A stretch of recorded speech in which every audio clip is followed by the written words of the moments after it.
All right, so we are at New Jersey Tech Council's Lunch and Learn webinar with Craig, talking about work from home cyber awareness. He's going to be teaching us some introductory skills for identifying phishing and learning how we can best protect ourselves on the computer and brush up on our cybersecurity.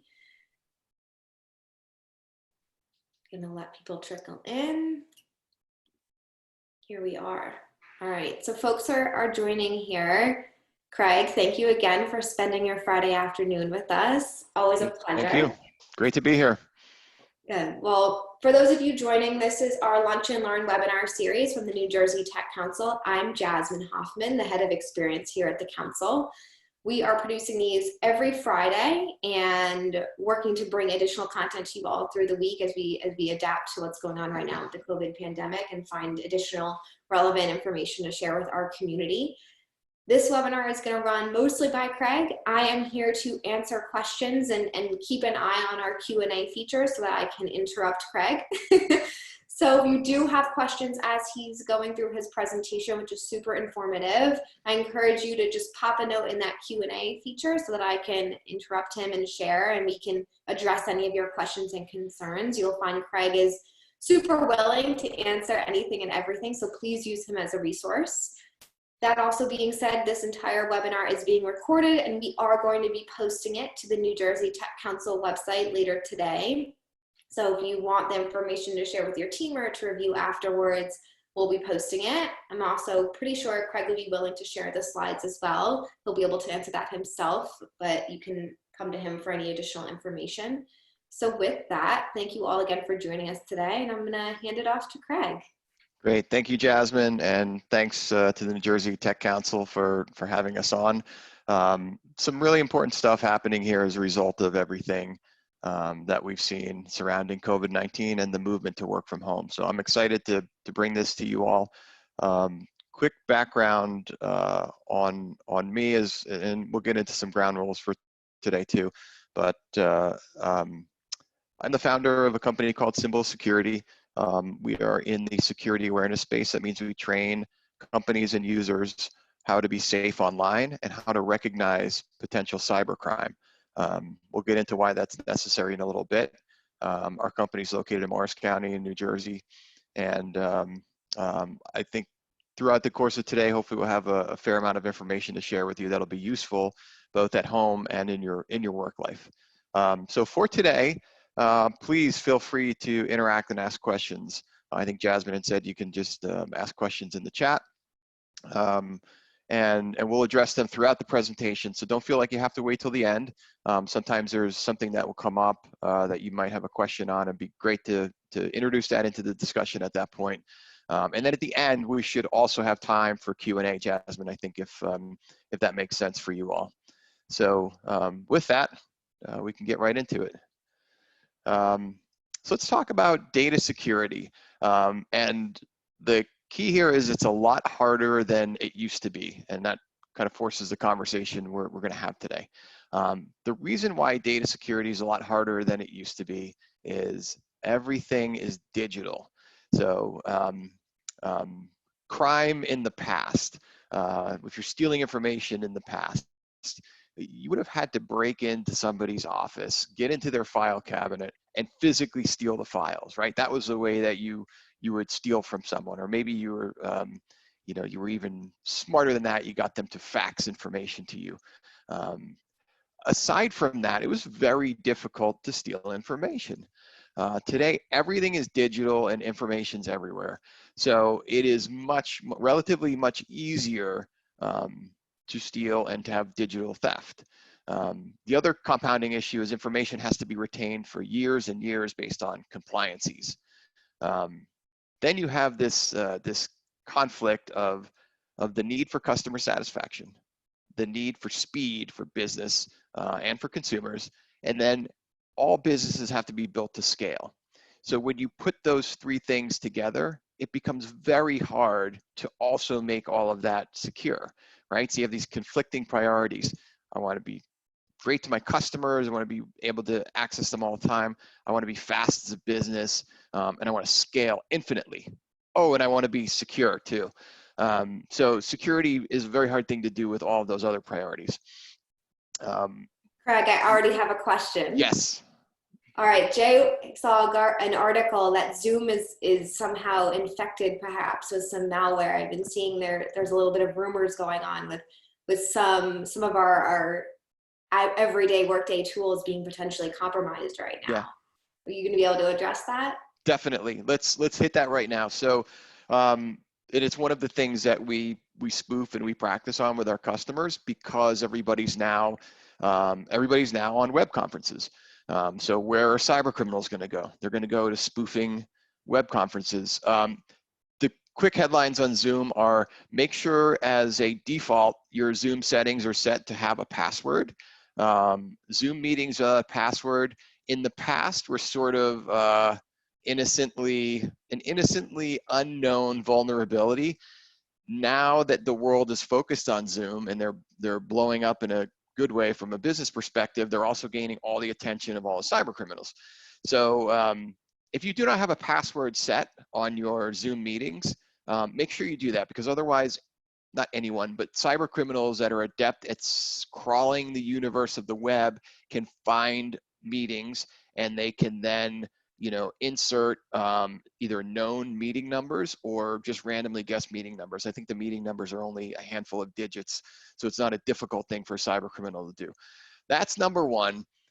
Number two is if you are in a Zoom meeting and it does get compromised. So let's say you didn't do number one, but so cyber criminal ends up in your Zoom, right? It's harder to tell in a situation like this. Let's say there's hundreds of attendees, and this was publicly promoted, but the wrong people got in. The other element that was happening with Zoom is within the chat feature of Zoom, or within any of the interactive features, cyber criminals were able to slip in requests or click here things for other attendees that might provide cyber criminal access to their machine. And I won't get deeper than that, but that's basically what was happening. So Zoom, I believe, has made the password component a default. So the default would be to include the password along with the meeting link. And if you notice, that makes your invitation a lot longer. The link that you have to click on it makes it a lot longer, because there's this extremely long password at the end of it. That's good. And I think that update took place. So yeah, it's just one of those things you have to be even more aware of now, because of the attention on it. So for those of us, I know so many organizations are now running webinars or running meetings that are public or moving all their events virtually. So other than creating a password, and do you just then recommend not sharing links in these chat functions, or being extreme? How do I wouldn't share links in the chat troubleshoot? functions, Jasmine. I think for New Jersey Tech and others that are running webinars, I would have the feature of a check-in. So that way you can validate that who the person is that's coming in. Sure. Right. And we do that, but I guess right now, so many of us are sharing information oh, I saw an article about an SBA loan, or here's some more information to the Gov website. How do we protect ourselves against potentially malicious people that have created phishing versions of those kinds of links? That's what we're going to talk about. Okay. So we'll get there, but great intro topic on Zoom, because it's very relevant right now, and it's a place where cyber criminals are focusing their attention. Okay, cool. So let's keep moving through here. A couple of things I want to hit on too. For those of you that are business owners, the legal and political environment is really hard for us as data owners.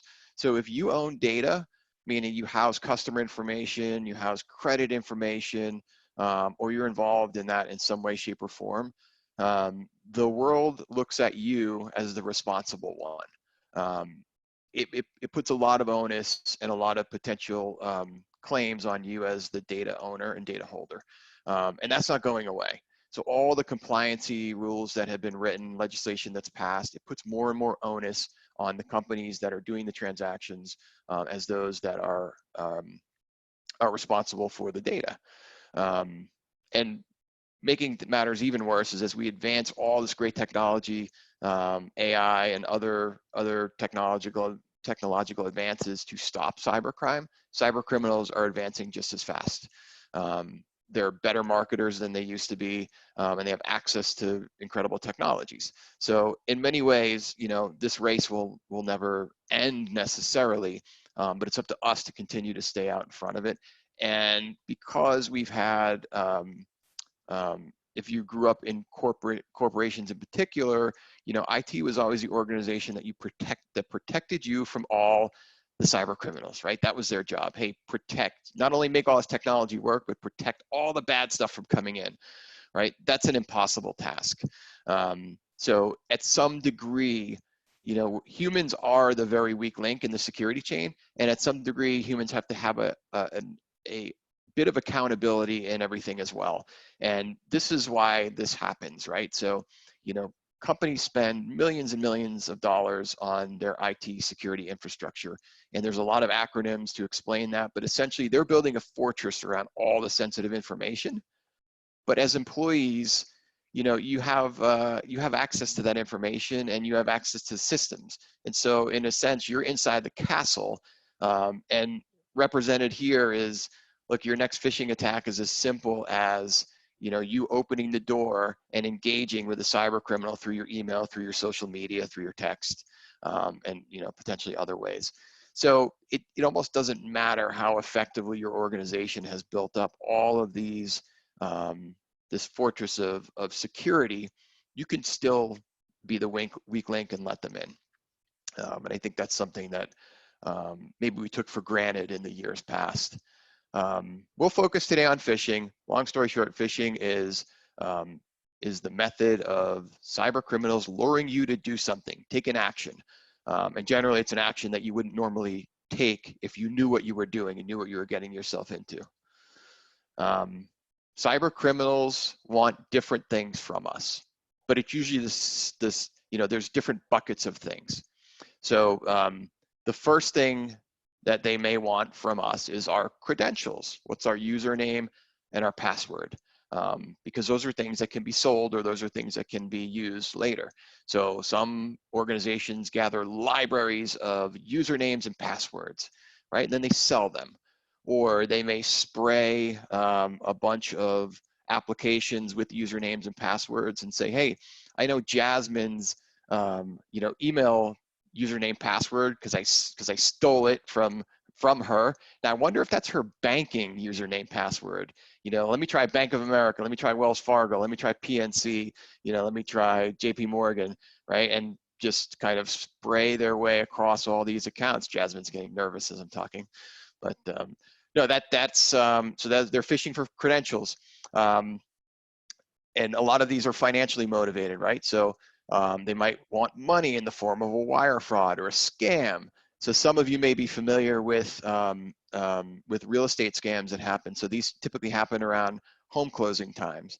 So if you're closing on a home, you have a realtor, an attorney, a title company, a buyer, and then on the other side, on the seller side, you have all those same people, and maybe some other people as well. So you have like 8 different people in a transaction on their Yahoo addresses, on their, you know, on other addresses, and it's hard to keep track of who's who.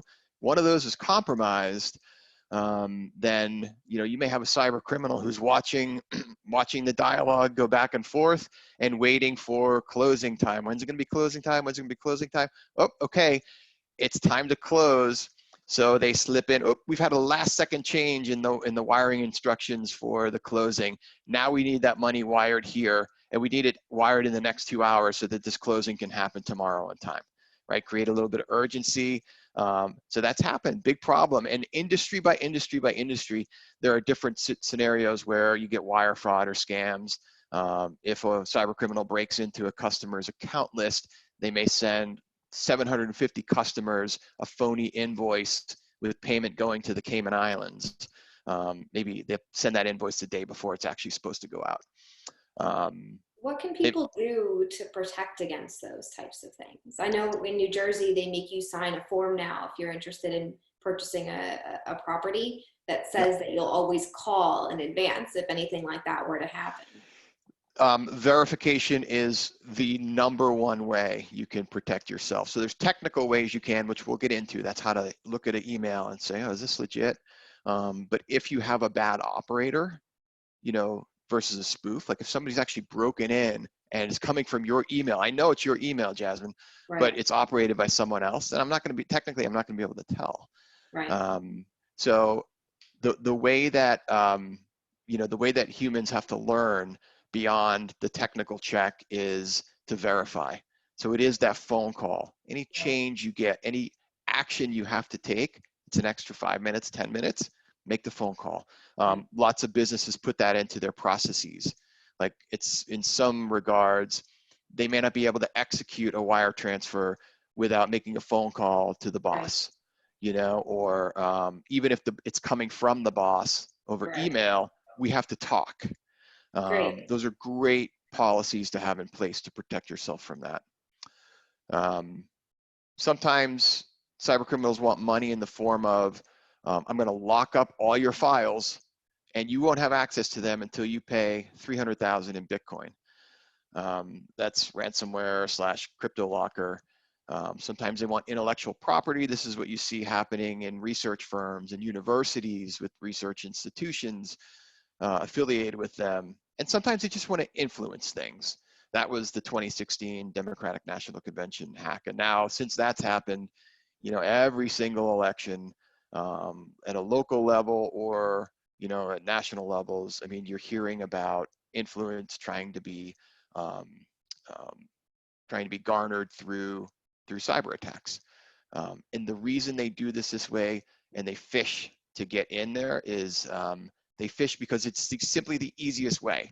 Trying to hack through application vulnerabilities or other ways to get into your systems, it's much harder. So let's do this.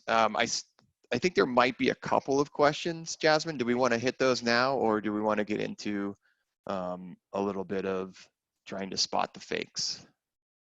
It looks like we've got just one question right now. I've been asking them kind of as we go, and honestly asking some of my own questions, which some of the other folks might have too. But someone asked if they could have access to take a look at the sandbox module of your tool from Simple Security.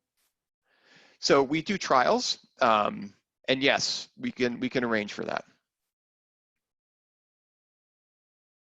So I'm not sure if that answered the question, but I'll provide my information, and whoever asks a question can just email me afterwards, and we'll be able to do that.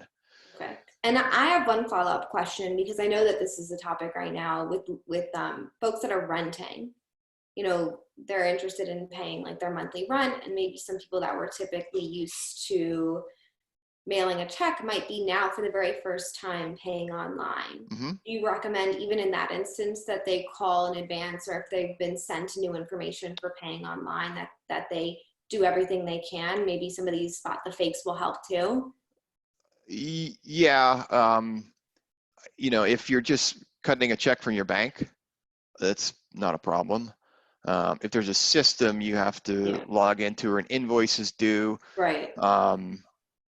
Yeah, the more you can set those up as auto deduct, so that the relationships between your bank or your credit card and whatever system, you know, you're being asked to deliver this to, you have to make sure the system's legitimate. Check with the owner of the property. Hey, you know, is this a system you're using? You know, maybe after the first payment is done, you know, did mine post? Yeah. Are we okay here? After that, you know, I think you'd be okay, but you try to avoid situations where every single month you have to click and pay, click and pay, because that's where you could get in trouble. So, you know, and if you're doing something on credit cards, you know, that's, I think, fairly protected through the credit card companies. You can be protected against fraud like that too. Okay, great. And I do have one more question. Someone just wrote in, if your email identity has been spoofed and someone is sending messages with nefarious links to people you know with the appearance that it came from you, what mitigation steps should be taken to address that issue? If it's just being spoofed, they probably have access to because they're not in your account, but they've come up with an account that's just like yours. Right. So that would be a spoof. it's difficult. I would, if you're getting if it's a personal thing, you're getting message from your friends, maybe, hey, heads up to my, blast out your, to your list of friends, hey, heads up, there's someone out there that's impostoring as me, don't pay attention to it. If they're actually in your account, then, you would have to, you'd have to change password, and we'll get to some of the things too, but you would Okay. want to immediately change the credentials to access that account. Right. Okay. And then along with that, I've got an email from Dwayne asking, any thoughts on using secure and certified email communication plugins? Yeah, I mean, look, the more security you can add, VPN or other features from providers is good. If you're talking about personally, you'd have to weigh the expenses of that up against, against each other, or your corporation may provide that. But yeah, that may be more of an offline question, because there might be a couple of different options. I'm not sure which ones we're talking about there, but Like, yeah, there's definitely methods to secure your communication. okay. Great. All right. Thank you. So here's what we'll do. Is I want to walk through a couple of email samples. Okay. Let me get to the other one here.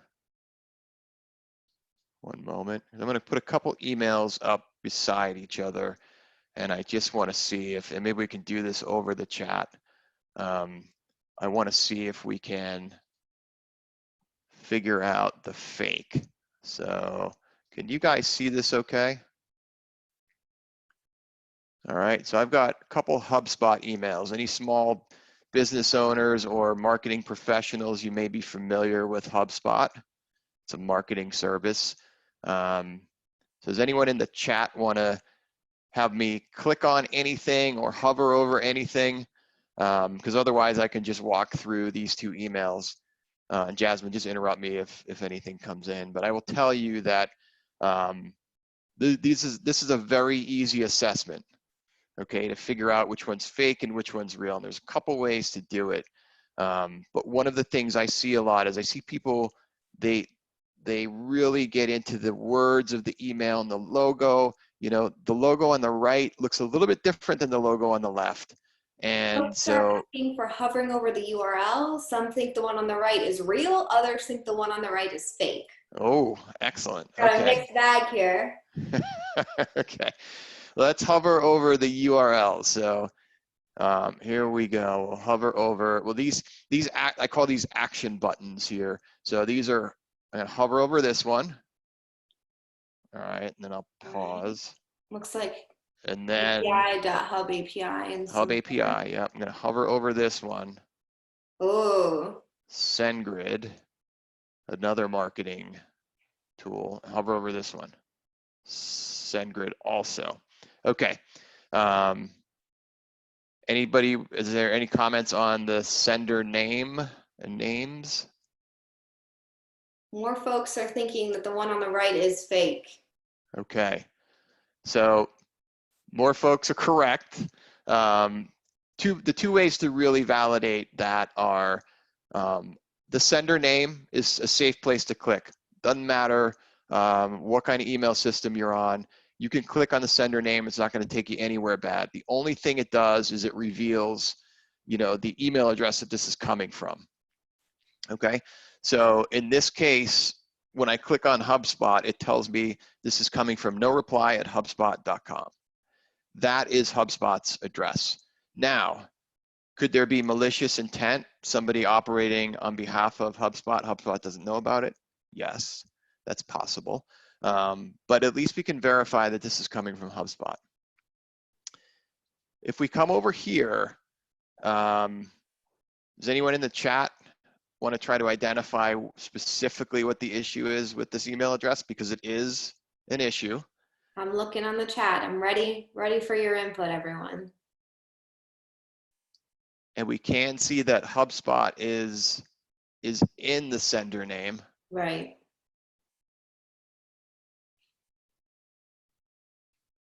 think people might be relying on your expertise. I saw a couple of chats pop up, so I'm not sure. Anyway, the issue here is, and this is a common It's trick for, subdomain. Two folks have said there's a domain and a subdomain. They're oh, putting them in Q&A. fantastic. All right. That's exactly what's happening here. So yes, HubSpot is listed in the to the right of the @ sign, but it's a subdomain of the primary domain. So the primary domain here is recordsconfirmations.com. That's not HubSpot. Doesn't mean that HubSpot doesn't own that. In fact, in this case, Symbol Security actually owns that domain. That's our domain. We do testing from that domain, and it's generic on purpose. But it's the same thing that cyber criminals will do. And there's nothing stopping cyber criminals from buying up generic domain names.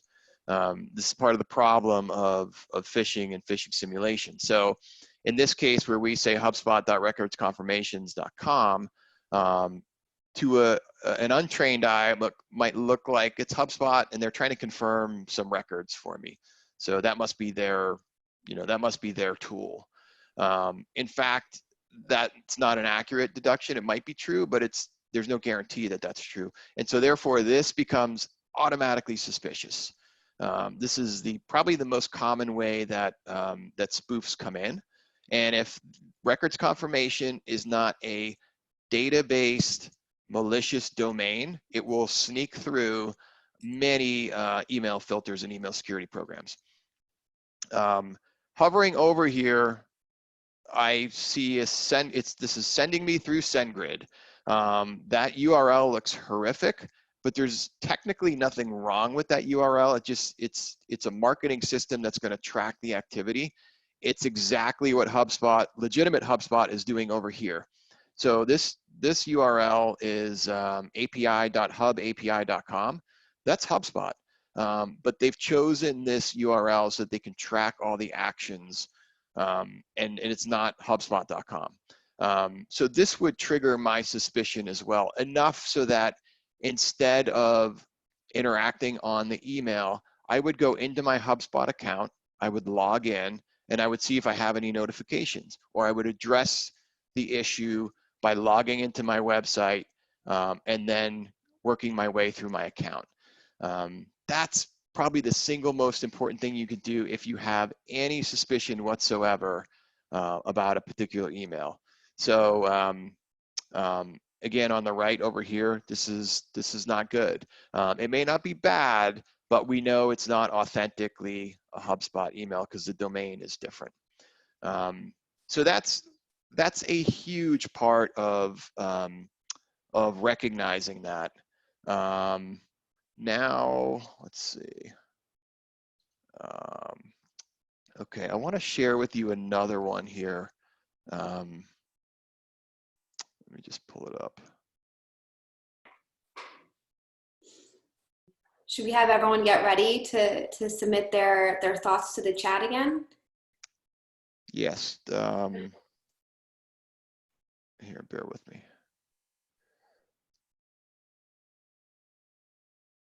Okay.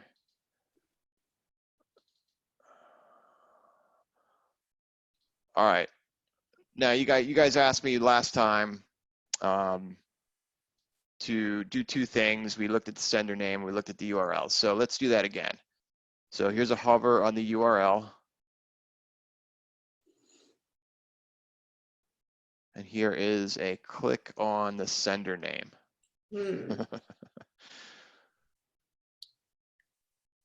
So this is actually a legitimate phishing email. This is not from a training from us. Every once in a while I get them in my inbox, and it's great because then I can teach from them. So this was a legit phish that came in, and we have a spoofed PayPal logo. PayPal is I think it's the #2 most spoofed brand. I think Microsoft is #1. I think PayPal's #2. Wow. You get anything from PayPal, just be careful. And you can see the links are all over the place going to, I can't even figure out where this one ends up. Okay, mkt3767.com. This link's going to another URL. and the sender name is obviously not coming from PayPal. So this one we can weed out pretty quickly. But I mean, if you're just glancing at the image, so we've all been trained to look at brands and logos and we trust them, right? Even so far as subconsciously, you would recognize this font. If they had not copied the font from PayPal, your eye would pick that up. You would say, yeah, something looks funny about this email. But most cyber criminals are spoofing so perfectly that you have to dig into the couple technical components that I mentioned. And I want to share with you an example too. Oop, not this one. Let's see. Oh, not that one either.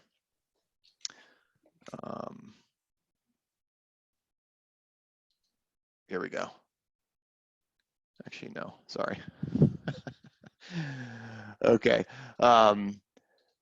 So yeah, there's just, I'm going to break it down even further here. So here's one we did that that I think you're going to see a lot of, and I wrote all over this one just so it was really obvious. These are situations that are now getting exploited because we have people working from home now by the millions, right? So a typical scenario would be, okay, hey, you're working from home now, you have to fill out some information, right? And if you're in a small company, this might be odd. You know, you wouldn't get like a form sent to you, you know, from a IT support domain here. But if you're in a larger company, I think you're more susceptible to this kinds of stuff because you get requirements from people that sometimes you don't know. They sit in a central services department of your company. So there's a lot of stuff that could look like this, you know, like, hi, Greg, please fill out the attached to ensure you're properly registered to work for work from home systems. Oh boy, okay, sounds important. So here's my work from home requirements doc. And the only thing we did here was, you know, this is a training doc, but this would appear in your email and it would, instead of a PDF document, it would just be an image over a hyperlink. Now that hyperlink for us is a friendly thing. It takes you to a training site and you learn kind of what happened. If it's a cyber criminal, that link might be an executable file. We had a situation with one customer where, you know, they had one of these sent to them. It was a different topic, but they had one of these sent to them. They clicked on it like 6 times. The document wouldn't, the document wouldn't open. And then they forwarded it to like 5 other people. Hey, can you get this to open on your computer? I can't get it to open on my computer.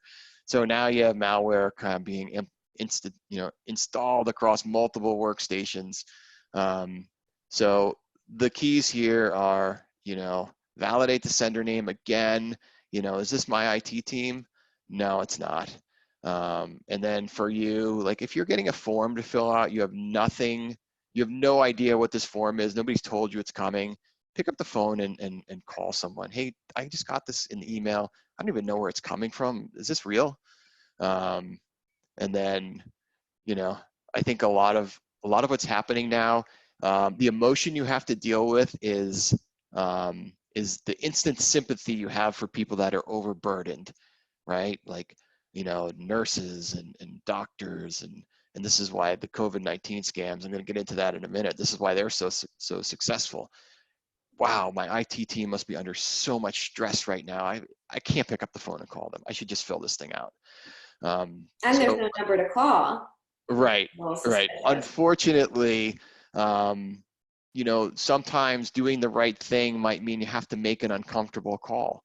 Like, I don't want to bother my boss right now, but I'm really supposed to double check with him or with her. So it's a lot of times the natural reaction isn't necessarily one that takes into account IT security. All right, so let's talk about coronavirus and what's happening there. Do we want to pause for questions or anything in the chat? I would love to just ask one question, which has come up. A lot of the things I've been getting from chats are about your tests, which have been super helpful.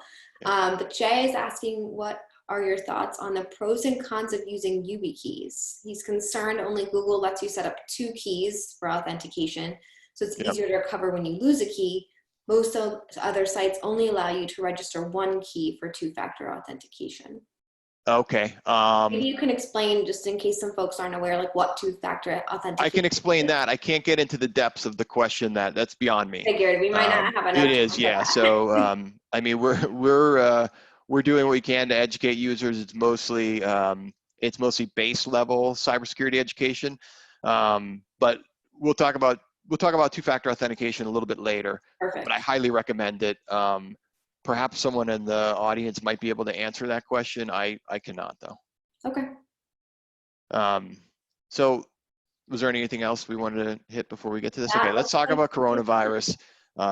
Unfortunately, this is, it is the topic of news. It's gathering all of our attention, and therefore it is now right in the center of a cyber criminal target.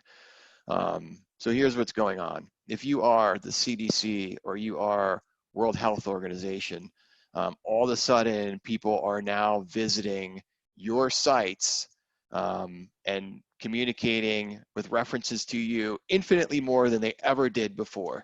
And therefore, it's an opportunity for cyber criminals. So if you guys just Google like CDC or WHO, World Health Organization, phishing scams, there's hundreds of them. You can pull them up on the images and you'll see all the screenshots. I picked a couple screenshots from Google and just to show what they're doing. And look here on the left, hopefully this is big enough for you guys to see. Here's a classic spoof of a domain name. I think Kaspersky was the one that picked up that, just to give them some credit here. But it says CDC info. Okay, CDC info. It looks innocent enough. If you look at the domain name, the actual domain name, I believe, is cdc.gov. What they've done is cdc-gov.org. .orgs are easier to obtain. So doing a -gov.org, both .gov and .org have official or friendly kind of connotations around them, right? So what they've done here is cdc-gov.org. That's how they've spoofed that. Now, in this case here, they've got a cdc.gov URL, right? But when you hover over it, which I can't do because this is an image, but you would really need to hover over that to see if in fact that's where it was taking you. It's probably not. On the one on the right, you have a sender name here of cdc.gov. We're not able to hover over that, but the link here is where things get crazy. So you've got a URL that on the surface is advertised as www.cdc.gov/COVID-19 / new cases, blah, blah, blah. When you hover over it, it's taking you to healing-uyui223.com, right? So they've obviously taken a URL that's legitimate. They put it as the advertised URL, but when you hover over it, where it's actually taking you is somewhere entirely different. And Cofense was the organization that found this one. So so there's a there's a number of places where this can be manipulated, right? And so with the CDC and with World Health Organization, these things are being spoofed all the time. Any questions on those? All right, I have one so question really quickly. Naturally people are a little bit trigger happy when it comes to things that are coming from the CDC or that are relating to COVID. Like, what if they're reading this on their phones because it's like a quick notification and they want to open it? Is there an easy way to tell some of this on the phone, or should it always just be try to open emails that are not from like someone in your direct network or from a verified news source on your computer? Look, I think I'd be suspicious of anything that asks me to click or send me anywhere. If you're just reading an email, it's informational, it's fine. Most cybercrime, cannot happen unless you interact. Got it. Responding, clicking, that's where you get in trouble.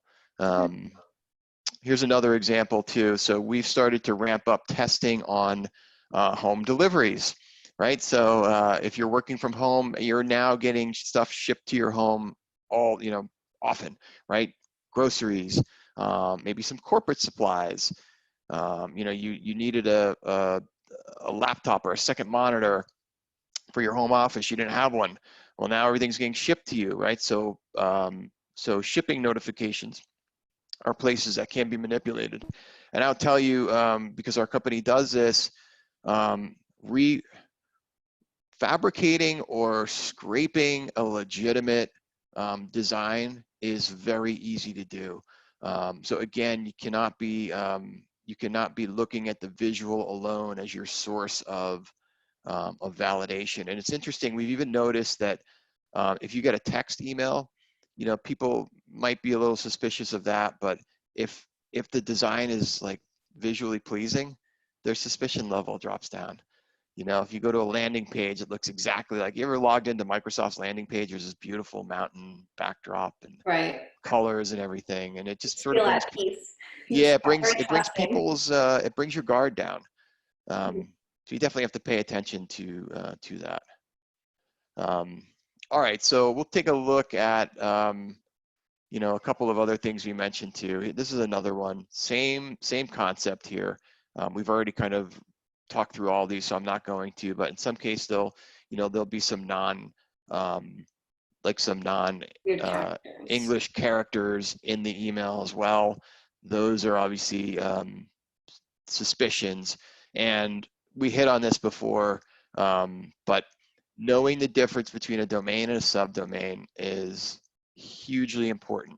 I don't know what the percentage is. Let's say my gut would tell me it's 70 to 80% of the problem is being able to, to understand this concept. And it's a simple one, but it is a technical one. So this really has to be done on most all emails. Not every email. If you're not going to interact with the email, you're going to read it and delete it, it doesn't matter.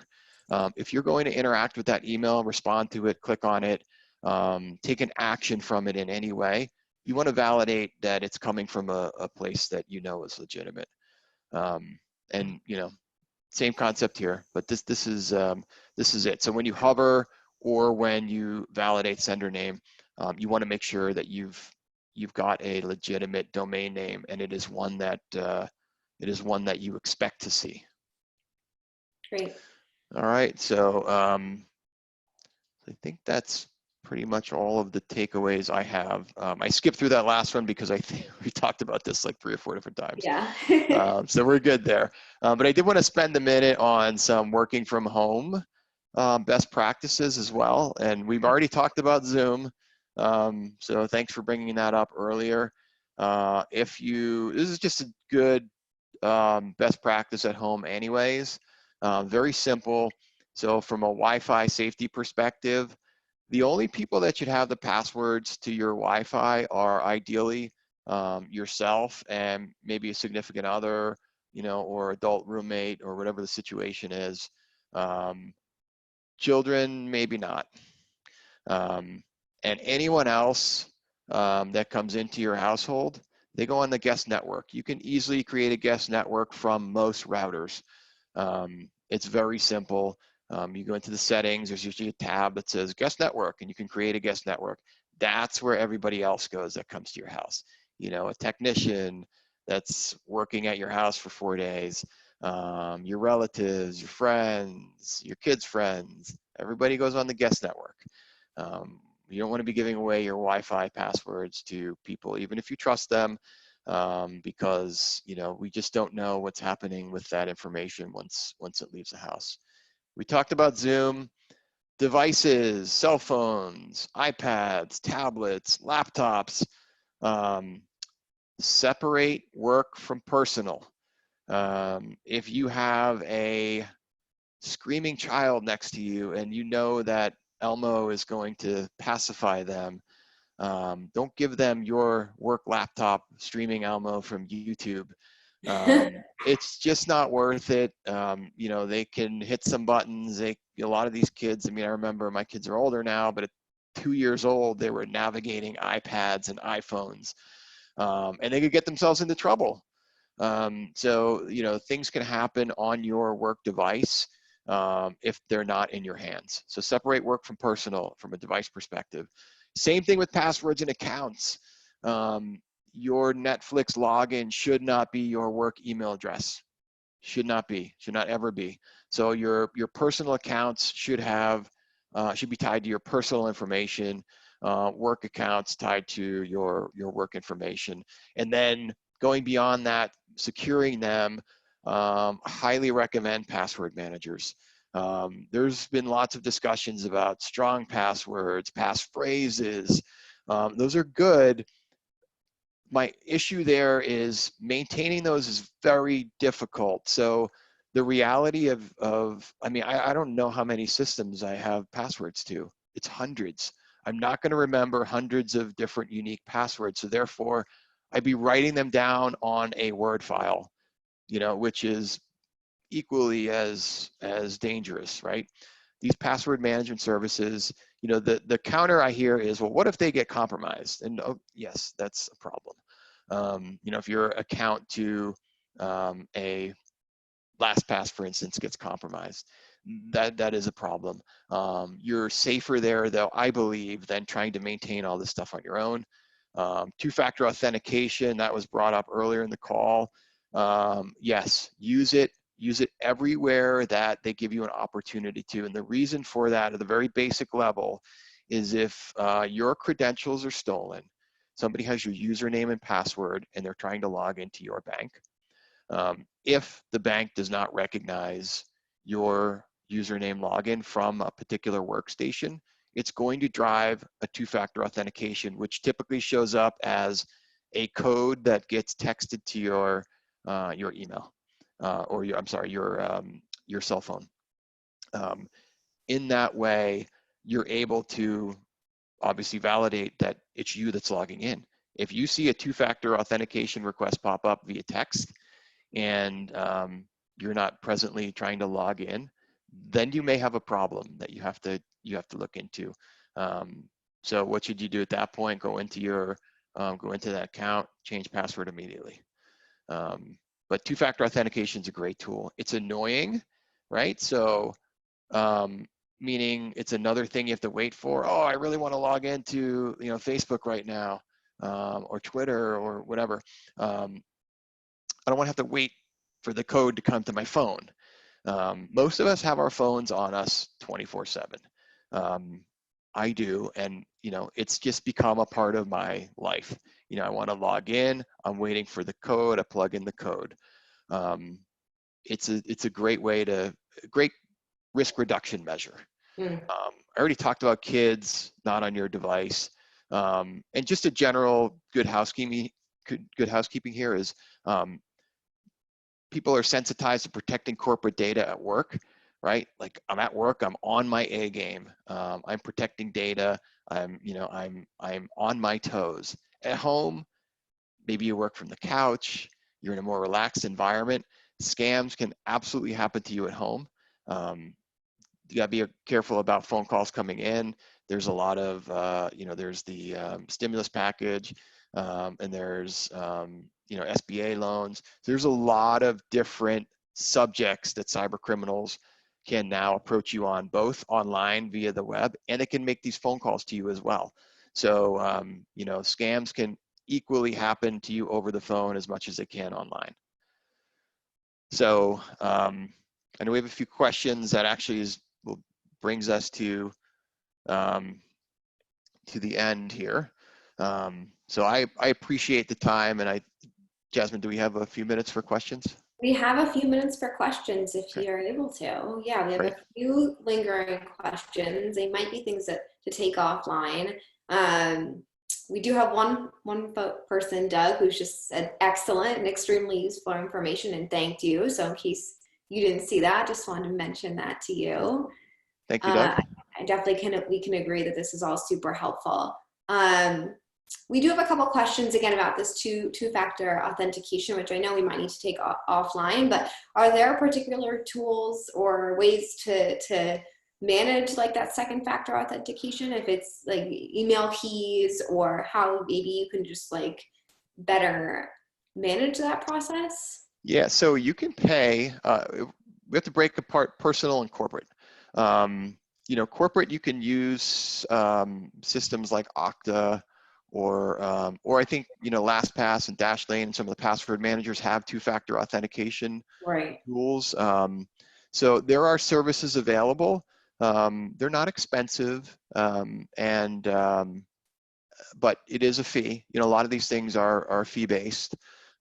It's probably worth it relative to the other expenses that you subject yourself to, both personally and corporate-wise, during a month. So I think the statistics are a company will spend somewhere in the neighborhood of $700 per user per month on IT services and software, and so an extra $2 or $3 per month Worth it. is usually worth it. You just have to be careful of Yeah. how many of those $2 or $3 things you're going to line up all next to each other, because then they can add up.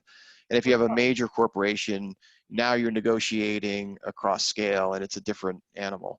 But it's those things are still helpful, useful, and I think the time we're in, the point in time we're in, where cybercrime is accelerating the way it is, we have to think about those as not luxuries, but necessities that we have to do. So yes, personally, you can go to services like Dashlane, LastPass. 1Password, LastPass, Okta, and others, to name a few.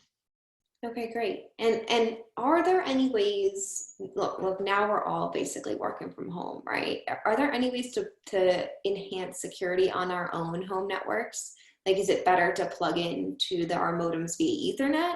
Are there additional security measures we can add to like our Wi-Fi enablement outside of adding a guest network? Like, is there anything we can do there for both personal and business data as we're using the internet to communicate basically with everyone?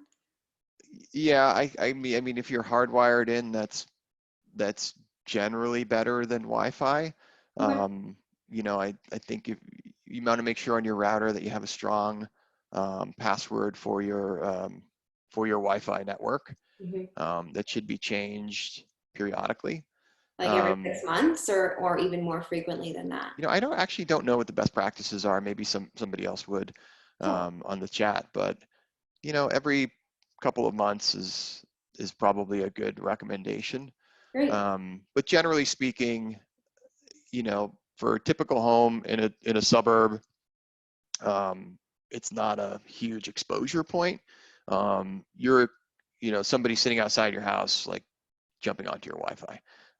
If you're in a, apartment or condominium tower, or, Right. where there's hundreds or thousands of people, I'd be a little more careful. I'd be less apt to, be on Wi-Fi all the time. I'd be hyper, aware of making sure I'm updating and changing passcodes, on my Wi-Fi.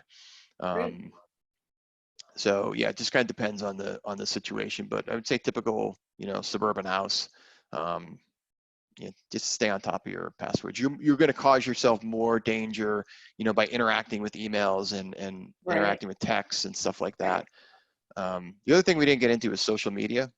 So you have to be careful on social media, especially if you're operating on behalf of a business, customer satisfaction, product sales, because phishing and cybercrime can happen over social media. It would look something like this. You're on Facebook as a customer support person for a company. Hey, this just arrived from Amazon today and it's broken. I'm very upset. Take a look at it. Click on the link here to the image, and you'll see what I mean. This is an outrage, right? And so, as a customer service person, don't want to be, clicking on a link. So, it may be like, hey, can you send me the photo directly? Can you put it up on a share? Is there another way to get it to me? So social media brings in other elements of similar interrogation that you have to do. Okay, great. Well, we've actually gone through all the questions I've gotten so far, Okay. and just a reminder to everyone, I'm going to post this footage to our njtc.org website. And if Craig is cool with that, we'll also post the slides along with that as well. I do want Craig to address this offer that he's got on screen, and then we'll wrap things up. I know we're coming up on 1 o'clock. Great. Yes. And so I do have an offer that I'm extending to the New Jersey Tech Council members, particularly during this time. So if you're an organization and either unhappy with or not engaged in a security awareness program, give us a try. I'd be happy to set up some simulated fishes for your organization. And then what we're going to be doing is hosting monthly educational webinars for those clients. So we have for fee videos, and that's that's not part of this, but it's an option. But for those that want to take advantage of this, we'll be doing monthly educational webinars on some of the basics of working from home, recognizing phishing, some of the things that we went through. But it's effective. And then another nugget I'll also share with you as well is if you guys ever are launching security awareness in your company and you're doing some things internally from a training perspective, there's 2 very funny Jimmy Kimmel videos out there to kind of kick things off. So the backdrop here is he has reporters go out into the street and they just ask people for their password. And ultimately the people say, I'm not giving you my password. And then they drill in a little bit. They say, well, how do you come up with a good password? And they say, well, it's my dog and the year I graduated high school. And they'll be like, oh, what's your dog's name? And at the end of it, they've given away their password. So it's kind of a fun way to break the ice with a group. So if you ever do like training with your company or anything like that, there's a couple videos out there that are just YouTube videos available to everybody. They're kind of fun. Nice. But yeah, so for the community, we're offering 60 days of free security training. It'll come in the form of 2 times per month, simulated fishes. And whoever's interested can email us at sales@symbolsecurity.com, and we'll get in touch with you and explain the specifics of it. We need to upload your user community into our system, and we can begin the process then. Perfect. So that's it. All right. Well, if anyone, again, also has questions about this or is interested in learning more, being connected with Symbol Security, you can also reach out to me. My email, for all of you that register for this webinar, you also have my email since I've been sharing the post-webinar confirmation reminders and information. So please reach out to me as well at the council if you have any questions or want to understand how you can even just further get involved with what the New Jersey Tech Council is doing. Big thank you again to Craig for joining us. And this was super helpful just for me. So I'm hoping the folks that attended found it valuable as well. And we'll see everyone soon. Thank you again, Craig. All right. Thank you, Jasmine. Thanks, everyone. Have a good one. Bye.